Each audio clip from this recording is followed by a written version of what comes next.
नमस्कार दोस्तों, आपका स्वागत है ज्ञान दीप चैनल पर।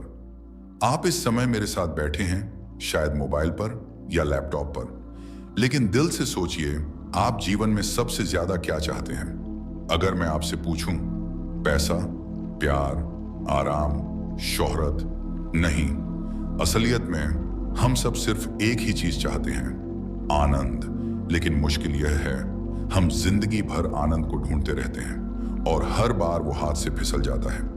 आज हम इस सफर में साथ साथ चलेंगे और खोजेंगे कि सच्चा आनंद आखिर है कहां। और धीरे धीरे आप पाएंगे कि उसका असली स्रोत है सृजनात्मकता, क्रिएटिविटी। आपको याद है वो दिन जब आपने कोई नया मोबाइल खरीदा था? कैसा रोमांच था, बॉक्स खोलते ही लगा अब तो जिंदगी बदल जाएगी। लेकिन कुछ ही दिनों बाद वही मोबाइल साधारण लगने लगा। यह अनुभव हर चीज में होता है, शादी की खुशी हो या विदेश यात्रा, सबका नशा उतर जाता है। तो सवाल उठता है, अगर ये सब चीजें सच्चा आनंद नहीं देती तो देती क्या है? सिर्फ सुख, और सुख हमेशा अस्थायी होता है। आनंद कुछ और है। सोचिए, बचपन में आपने कभी मिट्टी से घर बनाया था, या कॉपी में रंग बिरंगे पेन से कुछ चित्र खींचा था, या माँ ने प्यार से आपके लिए कोई नया व्यंजन बनाया था? उस पल जो मुस्कान आई थी वो आनंद था।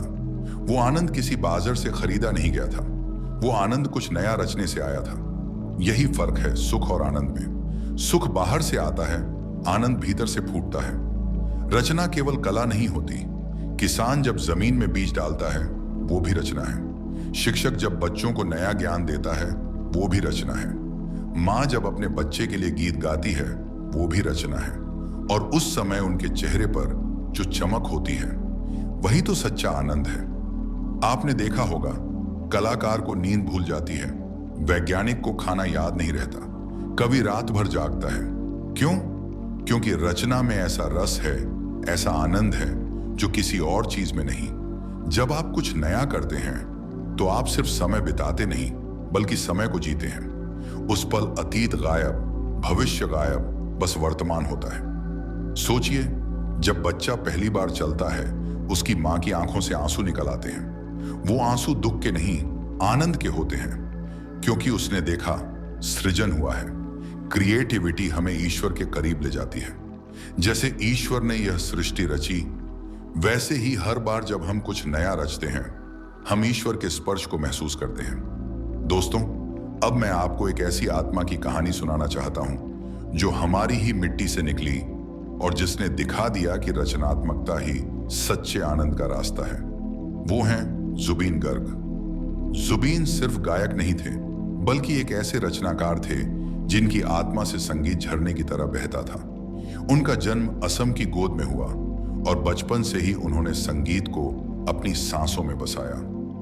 मां की गोद से मिली धुनें, घर की गलियों से निकले लोकगीत, ये सब उनके रचने का आधार बने। उन्होंने सिर्फ गाने नहीं गाए, बल्कि जीवन को गाया। लोकगीतों को आधुनिक धुनों से जोड़ा, बॉलीवुड में या आली जैसे गीत से पूरे भारत को झकझोरा और 40 से ज्यादा भाषाओं में अपनी आवाज दी। अपने जीवन में 38,000 से भी अधिक गीत गाए। सोचिए, एक व्यक्ति जिसने अपने भीतर की रचनात्मकता को पकड़ा, वही असम की संस्कृति को विश्व मंच तक ले गया। उसकी रचनाएं सिर्फ मनोरंजन नहीं थी, वो लोगों की आत्मा को छू लेती थी।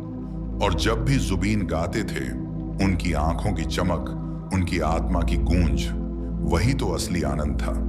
क्योंकि वो बाहर से नहीं आ रहा था, वो भीतर से फूट रहा था।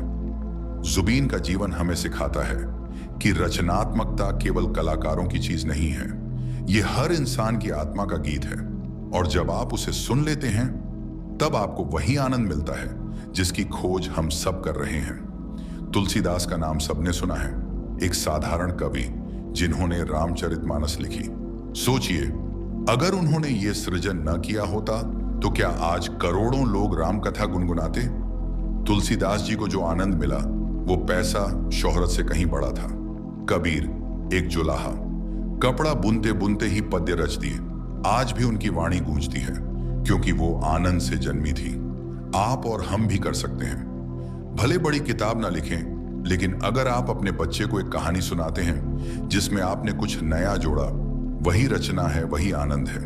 अब आप सोच रहे होंगे, पर मेरे पास तो कोई विशेष प्रतिभा नहीं है, मैं क्या रच सकता हूं? मित्रों, रचना केवल बड़ी कलाकृतियों का नाम नहीं। आज के समय में एक YouTube चैनल बनाना, उस पर वीडियो तैयार करना भी रचना ही है। आप अपने विचार, अपना अनुभव, अपनी भावनाएं दुनिया से साझा करते हैं, यही तो सृजन है। अगर आप अपने बगीचे में नया पौधा लगाते हैं तो आप सृजन कर रहे हैं। अगर आप अपने दोस्त को दिल से पत्र लिखते हैं तो आप सृजन कर रहे हैं। अगर आप सिर्फ अपने बच्चे को हंसाने के लिए मजाक करते हैं तो भी आप सृजन कर रहे हैं। तो बहाना मत बनाइए, हर इंसान के भीतर सृजन की शक्ति है, बस उसे जीने की जरूरत है। तो दोस्तों, अब आपसे मैं पूछता हूं, सच्चा आनंद कहां है? क्या वो 5 सितारा होटल में है? क्या वो महंगी कार में है? क्या वो दूसरों की तारीफ में है? नहीं, सच्चा आनंद तो तभी आता है जब आप भीतर से कुछ नया रचते हैं, जब आप अपने जीवन को, अपनी सोच को, अपने रिश्तों को, अपने समाज को और भी सुंदर बना देते हैं। तो आज से निर्णय लीजिए, आनंद ढूंढना बंद कीजिए, आनंद रचना शुरू कीजिए, क्योंकि सच्चा आनंद हमेशा हमेशा क्रिएटिविटी में ही है।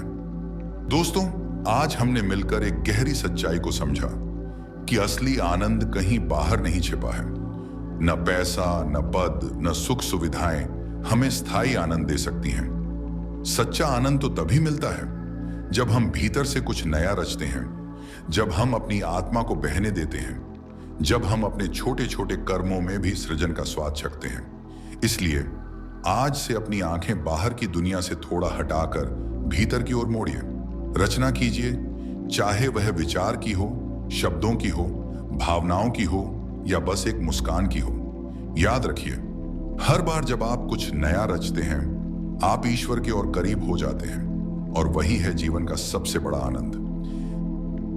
धन्यवाद मेरे प्रिय मित्रों। अगर यह ज्ञान दीप आपके हृदय में थोड़ी सी रोशनी जला पाया हो तो मेरा प्रयास सफल है।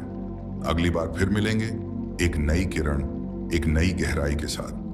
तब तक याद रखिए, सच्चा आनंद बाहर नहीं, सच्चा आनंद सदा सदा आपकी क्रिएटिविटी में ही है। शुभकामनाएं और नमस्कार। धन्यवाद।